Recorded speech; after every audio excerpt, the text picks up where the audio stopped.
আল্লাহ নবী বলছে তুমি বিয়ে করো, তুমি মহিলার বাড়ি বরকত, এটা আপনাকে প্রমাণ করতে চাই। শুনেন, আল্লাহ রাসূল বারবার বলছে বিয়ে করো, লোকটা বলছে না হুজুর বিয়ে করব না, খুব কষ্টে আছি, আর বিয়ে করব না।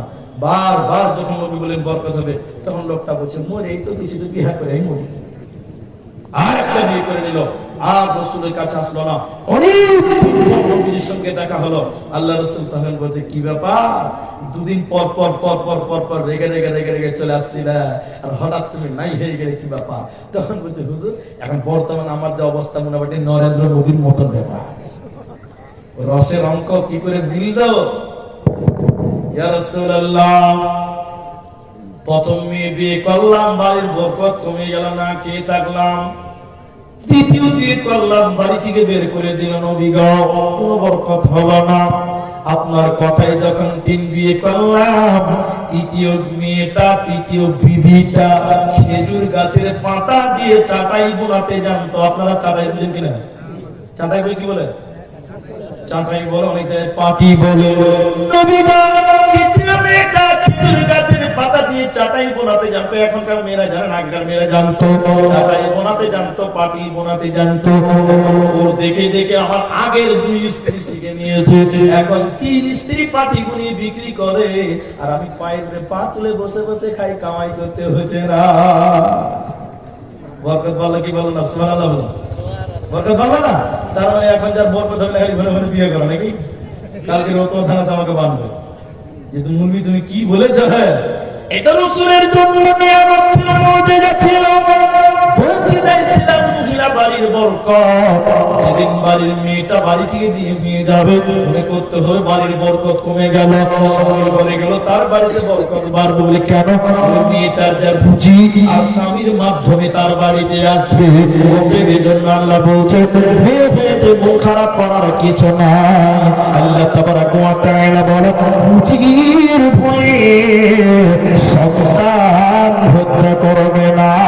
রুচির মালিক আমি আল্লাহ, আমার নাম রাজ্জাক। 4 নম্বর শুনলেন আল্লাহ তাবারাক ওয়া তাআলা বলেন ওয়ালা তাকরাবুল ফাওয়াহিশা ওয়ালা তাকতুলু আওলাদাকুম মিন ইমলাক নাহনু নারযুকুকুম ওয়া ইয়্যাহুম ওয়ালা তাকরাবুল ফাওয়াহিশা মা জাহারা মিনহা ওয়া মা বাতান ওয়ালা তাকতুলু নাফসাল্লাতী হারামাল্লাহু ইল্লা বিল হাক্কি।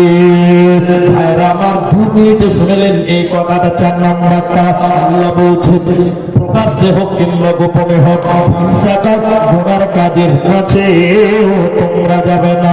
প্রকাশ্যে হোক চাই গোপনে হোক, কারণ আমি আল্লাহর কাছে গোপন বলতে কিছু হয় না। এই বাগান গ্রামের ভিতর দিয়ে যাচ্ছেন, আমরা চাঁদ দেখলো, ভোর চুরি করলেন, কেউ দেখতে পেল না, আপনি বড় খুশি। কিন্তু আল্লাহ বলছে হতভাগা, সারা পৃথিবী ঘুমিয়েছিল, কিন্তু আমি আল্লাহ ঘুমাই না, আমি সব দেখতে পাই রে বান্দা। আমার কাছে গোপন করা যায় না। এই জন্য আল্লাহ বলছে প্রকাশ্যে হোক কিংবা গোপনে হোক, ওনার কাজের কাছে তোমরা যাবে না। 5 নম্বরটা শুনে নাও। আল্লাহ তাবারাক ওয়া তাআলা কোরআনে বলছে ওয়ালা তাকতুলু নাফসাল্লাতী হারামাল্লাহু ইল্লা বিল হক। পৃথিবীর লোক মানুষ মারার করবে না। আজকে পৃথিবীতে মুসলমান নাকি সন্ত্রাস হয়, মাদ্রাসায় নাকি জঙ্গি হয়। আব্দুর রহমান বলিষ্ঠ কণ্ঠে সোশ্যাল মিডিয়ার সামনে বলছে শুনে নাও, ক্যামেরার সামনে বলছে শুনে নাও, মুসলমান কোনোদিন সন্ত্রাস হতে পারে না, পারে না। ইসলাম কোনোদিন সন্ত্রাসকে আশ্রয় দেয়নি। কোরআন বলছে শুনে নাও, بغير نفس أو فساد في الأرض فكأنما قتل الناس جميعا। আল্লাহর কোরআন বলছে যদি অন্যায় ভাবে একজন মানুষকে মারার করে গোটা পৃথিবীর মানুষকে মারার করলে যে পাপ হবে, ওই পাপ তার আমলনামায় দেওয়া হবে। ওতে মানুষ হত্যা করা সন্ত্রাসী কাজ ইসলাম সমর্থন করে না। আল্লাহ 5 নম্বর বলছে মানুষ মারার করবি না ইল্লা বিল হক, তবে হকের সঙ্গে মারা যায়। ভাই, এই হকের সঙ্গে কাকে মারা যায় এটা আপনাকে বুঝাচ্ছি। 1টা বেজে 10 মিনিট মানে 1 ঘন্টা 10 মিনিট হলো। আপনারা যারা চলে যাওয়ার চলে গেছেন, যারা আছেন আছেন, আমি আপনাদের আরো 5টা আছে, তো আরো 1 ঘন্টা নিলে আপনারা ধৈর্য ধরতে পারবেন না। এখন মাত্র 5 নম্বরে এসেছে, আরো 5টা আছে, তো আমি অতক্ষণ সময় নেব না। আপনাদের টোটাল যেটা একটা মাদ্রাসার জালসা, আমি আপনাদের কিছু চাইবো, তার মানে আপনারা পালাবেন তা না। এখনো 5টা আছে, ধৈর্য ধরেন। আপনাদের কাছে আর মাত্র ওই আধা ঘন্টা 25 মিনিট টাইম চাইছি, দেবেন ইনশাল্লাহ? হ্যাঁ, আপনারা সবাই করে ইনশাল্লাহ বলুন। পেছনের লোকগুলো বলুন ইনশাল্লাহ। এই বলতে বলতে দেখেন 4টা লোক দাঁড়িয়েছে, ওই একটা এই একটা ওই একটা। ভাই আপনারা আধা ঘন্টা 25 মিনিট, আধা ঘন্টা টাইম বসেন, যান আল্লাহর রাস্তায় 25 মিনিট বসেন, তাইলে হয়ে যাবে। আমি আয়াতটা গোটাবো, আর এটা একটা মাদ্রাসা দেখা। ভাই আপনাদের আরেকটা কথা বলছি, আপনি যদি টাকা না দেন, আপনার গলা ধরে কি আমি কলা ধরে নিতে পারবো?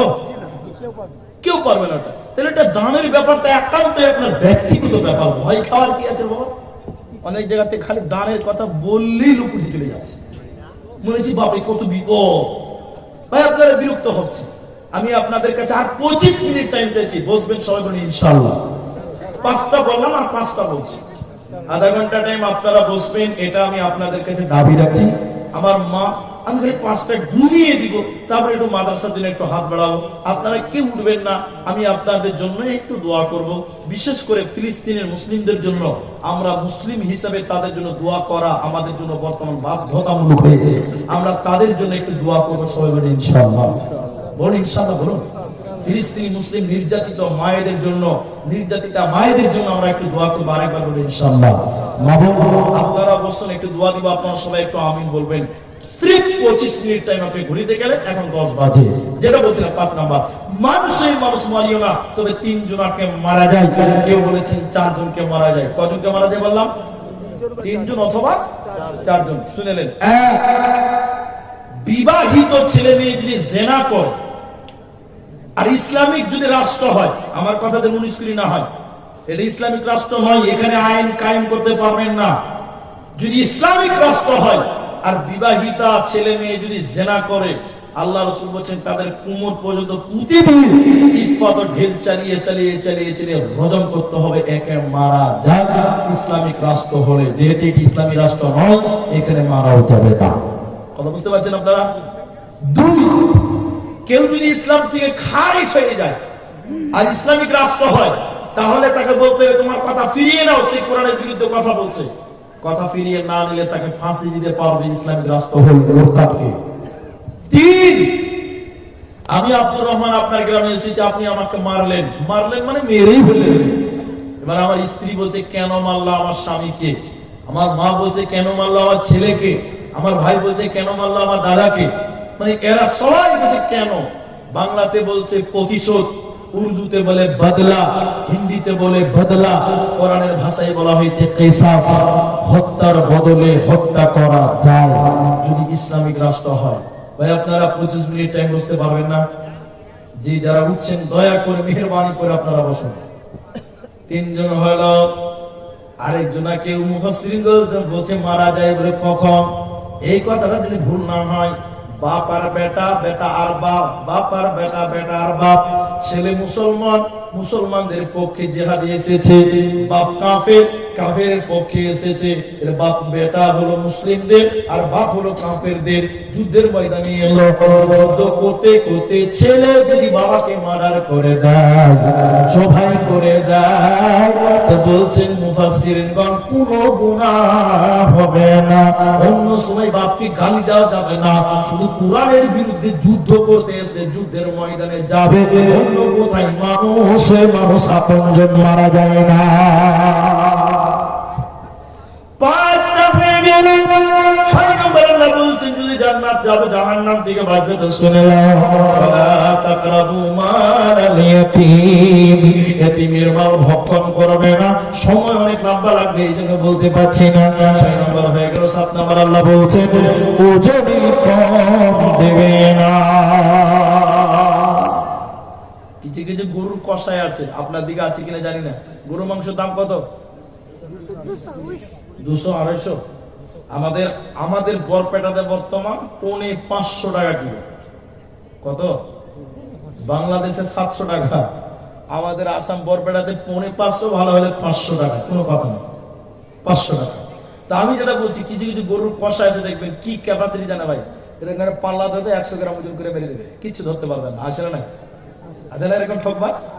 আল্লাহ কোরআনে বলছেন ওয়াইলুল লিল মুতাফফিফিন আল্লাযীনা ইযতারা নাসাসাম, যে কোনো লম্বা টাইম আমি যাব না। একদিন গরুর মাংসের কষাই প্রতিদিন 1 কেজি মাংসতে 100 গ্রাম মাংস কম দেয়। একদিন জুমার দিন মিশে বলছে ওজনে কম দিলে জান্নাত হবে না। এই লোকটা তখন বুঝতে পেরেছে, এত বড় ভুল করেছি, জান্নাত যাব না, তখন কি করে হবে? তখন বলছে তারা হজ করলে গুনাহ ক্ষমা হবে। এই চিটিং মার্কা কসাই এবার হজ করতে গেছে। মুফাসসিরিনগণ বলছে কাবাতে যদি মাথা ঠুকিয়ে মরে যায় তবুও ক্ষমা হবে না। কেন? এটা মানুষের হক নষ্ট করেছে। যতজন মানুষকে মাংস কম দিয়েছে ততজন মানুষের কাছে ক্ষমা চাইতে হবে, বলুন সুবহানাল্লাহ। জটিল পাপ। মানুষের হক ওজনে কম দিবেন না, নষ্ট করবেন না। তাহলে কটা হলো? 7 হয়ে গেল। ওজনে কম দেবেন না, এতিমের মাল ভক্ষণ করবেন না। আপনি আমার আল্লাহ বলছেন আমি কারো উপরে সাধ্যর বাইরে জুলুম করি না, আদেশ করি নি, বুঝা চাপাই না, যে যে নিতে পারবেন আমি সেটা দেই না। আল্লাহ বলছেন বিচারে সত্য সাক্ষী দিবে, বিচারে মিথ্যা সাক্ষী দেবে না। 10 নম্বর আল্লাহ তাবারাক ওয়া তাআলা বলছেন ওয়াদা চুক্তি ভঙ্গ করে না। বলছেন আয়াতুল মুনাফিকিনা সালাসা, মুনাফিকের লক্ষণ 3টা। একটা হলো ওয়াদা খিলাফ করে কেউ মুনাফিকের দল। আমরা যেমন সবাই 25 মিনিট টাইম ওয়াদা করেছে, যারা এই ওয়াদা খিলাফ করে চলে যায়, বিশ্বনবী বলছেন সে হলো মুনাফিক। আপনারা চিনতে পারবেন কে ভালো কে মুনাফিক। যারা ওয়াদা বরখিলাফ করে এরা মুনাফিক, এরা জান্নাত যাবে না। 10 নম্বর আল্লাহ বলছেন ওয়াদা চুক্তি ভঙ্গ করবে না। 10টা কথা আল্লাহ বলার পর বলছেন আল্লাহ সিরাতি মুস্তাকিমা, এটাই হলো আমার রাস্তা, এই আমার জান্নাতের রাস্তা। ফাত্তাবিউনি, এই রাস্তার ইত্তেবা তোমরা করো, এই রাস্তাটা তোমরা নিলে এটা আমার জান্নাতের রাস্তা। ফাতাফাররাকা বিকুম আন সাবিলি, এই রাস্তা থেকে তোমরা বিমুখ হয় না। তাহলে একটা শিরক করবে না, মা বাপের সঙ্গে ভালো ব্যবহার করো, সন্তান হত্যা করিও না খাবারের ভয়। আমার বলছে প্রকাশ্যে হোক কিংবা গোপনে হোক অন্যায় কাজ করবে না। 5 নাম্বার আপনার মানুষ মারার করবে না ইল্লা বিল হক, তবে হকের সঙ্গে মারা যায়, 3 জনকে মারা যায়। 6 নাম্বার বলছিলাম এতিমের মাল ভক্ষণ করবে না। 7 নাম্বার বলছিলাম ওজনে কম দেবে না। 8 নাম্বার বলছিলাম আল্লাহ কারোর জুলুম করেনি, যা বলেছেন মেনে নাও, তোমার মানা সম্ভব। আপনার 9 নম্বর আল্লাহ বলছে বিচারে মিথ্যা সাক্ষী দেবে না। 10 নম্বর আল্লাহ বলছে ওয়াদা চুক্তি ভঙ্গ করবে না, করবে না। 10টা কথা বলার পর আল্লাহ বলছে ওয়ান্না হাদা সিরাতি মুস্তাকিমা, এটাই হলো আমার রাস্তা, জান্নাতের রাস্তা। ফাত্তাবিউনি, এই রাস্তার তোমরা ইত্তেবা করো, এই রাস্তা তোমাদের জান্নাত দিবে, কোনো চিন্তা হবে না, হবে না। কি উঠবেন না। আমি যা 10 থেকে বলেছিলাম তার মধ্যে দেখেন 19 বাদে 9